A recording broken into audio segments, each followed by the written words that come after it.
She was really unique. She was her own kid.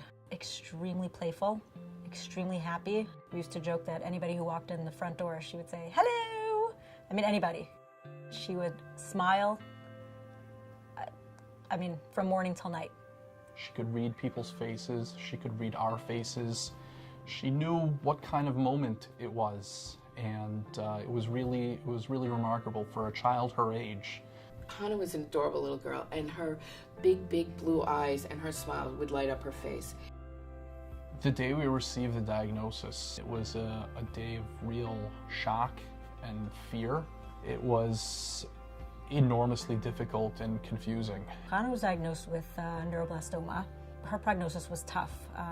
When she was diagnosed, which unfortunately happens with most neuroblastoma diagnoses, she was already stage 4. The family, devastated by this diagnosis, but wanting to make it as good as they could. One of the most difficult aspects of her diagnosis was just figuring out how to proceed with the treatment. She had gone through 6 rounds of chemo, surgery, stem cell transplants. She responded incredibly well to treatment. It was shocking to everybody when she had relapsed, but it was very tough to contain. We had to tell them that her disease had progressed so badly that there was really nothing else we could do. The doctors and the nurses and the social workers and the advanced practice nurses were all such caring and supportive professionals who helped us to make the decision on our own, to inform us, to reassure us that it's our decision, and they would help us and enable us in any direction that we wanted to go. They took her home on hospice where Chana wanted to be and just held her and gave her every moment of themselves until she died. I get so emotional thinking about the nurses and what they did to put us at ease. I said to my husband the first week when we met the nurses, I'll never forget, and the nurses know this because I've repeated it to them, I said to my husband, I don't like them. They're so upbeat. This is a peds oncology floor. Like, who are we kidding? And over the course of our treatment, they cried with us, they laughed with us, they were so there. They got us through Chana's treatment.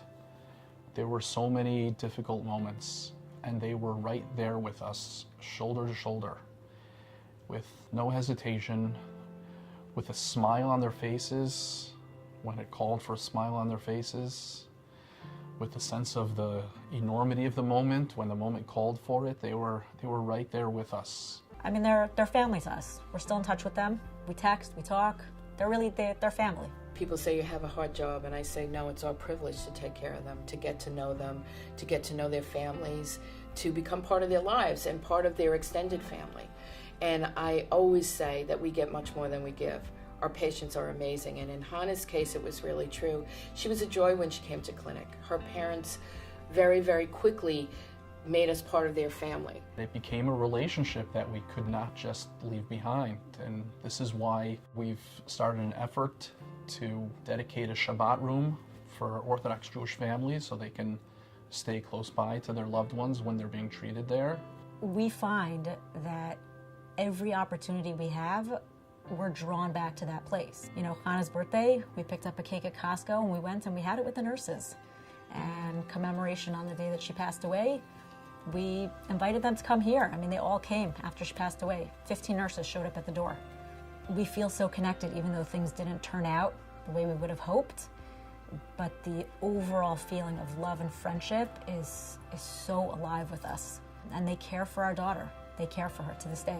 We go back and we hug and they have tears.